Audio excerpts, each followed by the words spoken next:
In the fall of 1987, local news channel WSB-TV2 of Atlanta, Georgia, was attempting to fill a scheduling gap in their Sunday morning lineup. After a few solicitations by local business owners, they decided to allow the young Reverend Marley Sachs to take the available hour block to do a religiously themed show. It premiered October 18th with little promotion. The show was standard religious fare and consisted of the Reverend sitting in a simple chair reading passages from the Bible to the camera and discussing their interpretation and significance to our modern day-to-day life. The show received a reasonable number of views and continued to be shown into early December. It was then that the studio began to receive extremely strange complaints from viewers of Words of Light with the Reverend Marley Sachs. The calls were from women, and women only, who vaguely referred to uncomfortable feelings they had at very specific intervals during the program. They described feelings of nausea, back pain, dizziness, and blurred vision. These callers, for no discernible reason, were convinced that it was the viewing of this program that was causing these symptoms. It was later determined after 3 weeks of complaints that these feelings were happening at roughly 12-minute intervals during the course of the program. The small studio staff checked all recording equipment, both audio and video, and found nothing faulty. When the Reverend was made aware of these incidents, he merely shrugged and stated, cryptically, that some can't handle the voice of God. The head of the studio, at a loss to explain the cause of these complaints, decided to continue running the program. By February, viewership had dropped sharply, and it was decided to pull the plug on the show.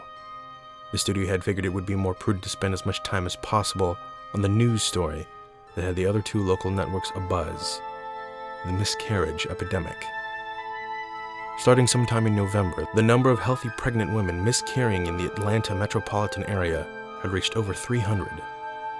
The CDC could find no discernible cause for this terrifying occurrence. The Reverend took the show's cancellation with what could only be described as abject indifference. When informed, he made no protest, merely nodded, almost knowingly. He left the studio after the last episode was filmed without so much as a word, and dropped off the face of the earth. No one ever heard from him again, not his former congregation or any member of the church. The studio moved on, filling the slot with an infomercial, and continued to concentrate on the miscarriage story. A year and a half later, an intern at the WSB studios discovered the tapes of the Words of Light and began going through them in an attempt to find stock footage for an upcoming piece the station was doing on the impact religion had on the city. The Atlanta incident, as the miscarriage epidemic became known in medical journals, petered out 3 months after the studio canceled Reverend Sachs' show and had already begun to fade from the public consciousness. As the intern went through the tapes, he accidentally made a disturbing discovery about the footage. While attempting to stop one recording at 10 minutes and 45 seconds, he mistakenly jammed the fast-forward button down. While the footage whizzed by, he attempted to pry up the button with a screwdriver. Just as he succeeded, the tape stopped at 32 minutes and 1 second. The intern actually fell out of his chair when he looked up and saw what was frozen on the screen.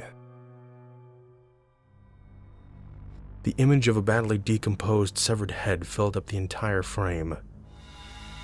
After he collected himself, he moved the film back a few frames, then forward, and realized that his mind was not playing tricks on him. He began going through the rest of the recording and soon discovered that at exactly 12-minute intervals, the image would appear for 1 frame. Thinking it's some practical joke being played on the new guy, he presented it to one of the film technicians, ready to be mocked. The technician was just as puzzled as he was. No one had touched the footage since the cancellation of the show. After the studio had closed for the night, the intern convinced the tech to help him go through all the tapes of the Words of Light. They discovered that every single episode had the same horrifying anomaly. They also realized that as the show progressed, the image had become more disgusting, as maggots began to eat away at the loose flesh and pieces of hair, and skin seemed to have fallen off exponentially. The tech made clear to the intern what they were seeing was technically impossible, since the film itself showed absolutely no signs of splicing, and he himself had been at every filming of the show and knew of no time when this image could have been inserted into the frame. All of this was presented to the studio head, who, fearing some kind of backlash over allowing this to get onto the air, ordered all the tapes destroyed. He told the intern in the text that he had no interest in knowing who did it at this point, only that covering their collective asses is all that's important now. He deemed that they mentioned this to no one. The tech easily moved on, remembering the incident as a darkly funny personal anecdote, but the intern wouldn't let it go. He made copies of as many tapes as he could before they were wiped, and took them to see if he could find anything else in them that might point to who did this, or why.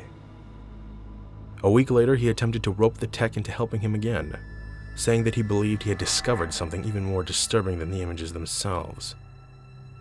When the single frames were edited together in chronological order, the head's mouth appeared to be moving as if trying to form words.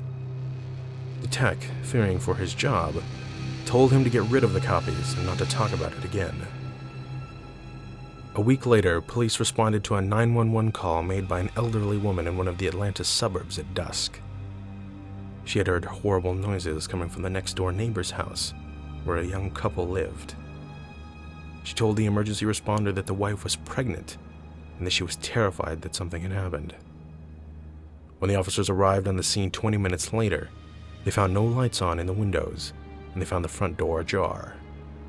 They moved in slowly and made their way into the living room. Inside, they found a young woman, dead, with her abdomen slashed open. The wound was jagged and a trail of blood led from the body to the couch on the far end of the room. There sat her husband, the studio intern, naked, the corpse of his unborn child at his feet, dying. In his hand he held the rusty piece of metal he had used to gut his pregnant wife. The television was on and playing an 18-second loop of silent footage of a decomposing head, mouthing some unintelligible words.